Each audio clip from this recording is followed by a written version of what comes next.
ताश अपने घुमोर पूरा करता है कि हमारी अटरिया पे अरे अजरे सबरिया अरे देखा देखी तनिक होई जा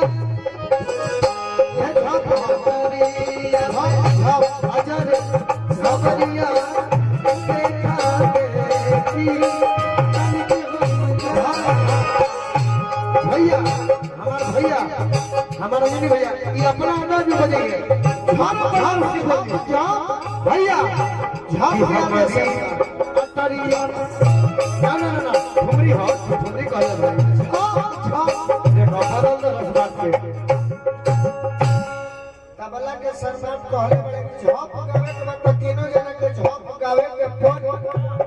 सुनता है पूर्वक में हालांकि हमको तो जानो। अच्छा ये बताइए हमको आप लोग छाप निर्गुण पूर्वी और ठुमरी सुनने के लिए बुला लीजिए ना ना तो जिनको सुनने के लिए बुलाए उनसे सुन लीजिए फिर हम लोग अपना गाते नहीं बेटा आप जो गाते हैं वो गाइए आप के बढ़िया से लगे पिया करे झांकता की बहुत कोड़ी फेंके पिया उड़ावे झांकी हर विधा के गायक अलग है जैसे पूर्वी निर्गुण भरत शर्मा को उनकर पहचान कोई ना ले वो सही जैसे तब तू हो गावे लखी ना हिप हॉप खेसारी लाल यादव गौले पूर्वी निर्गुण गौले की ना बाबू हम गाई ना काशी को हम तू सलाई माटी वाला है जाए ये लोग 12 नंबर 13 नंबर के रेंज है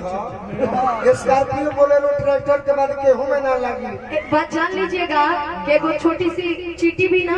हाथी की हालत खराब कर देती है कहियो ना आजमा लीजिएगा एक बार बाबू तू जो गाओ बाबू इनकर एगो गाना सुन लो ई का गाओ तारे सुनना जरूरी बानो अने गा बाबू 5 के नाम 5 के नाम आगा तो आ गई है 8 के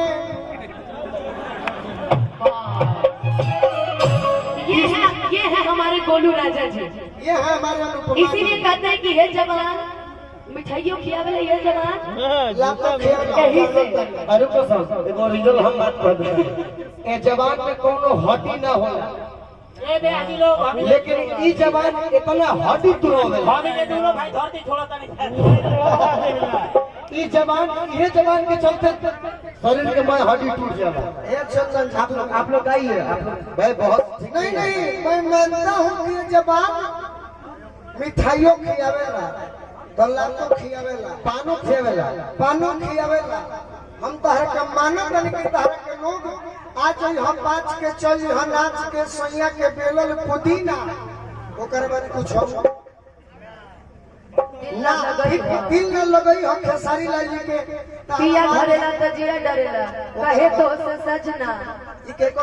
एगो हम के होके जरूरी बाकी हम अपने गाय तबे हमार पहचान होई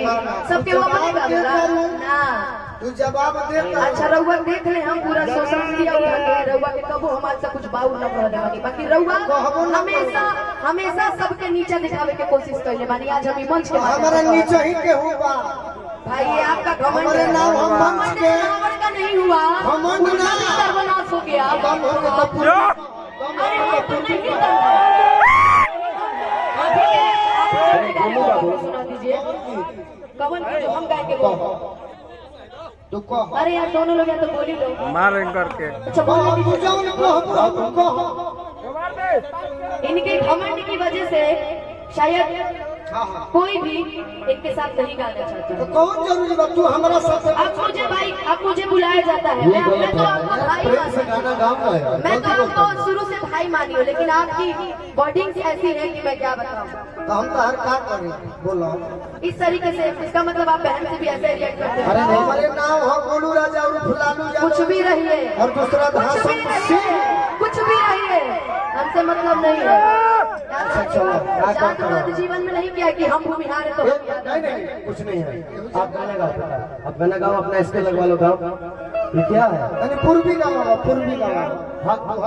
गाओ तेल लला सटाक देखो पूर्वी गावा अनुपमा हमारी तरफ से पूर्वी गा देता हम सुना देते हाँ बेटा गाओ पूर्वी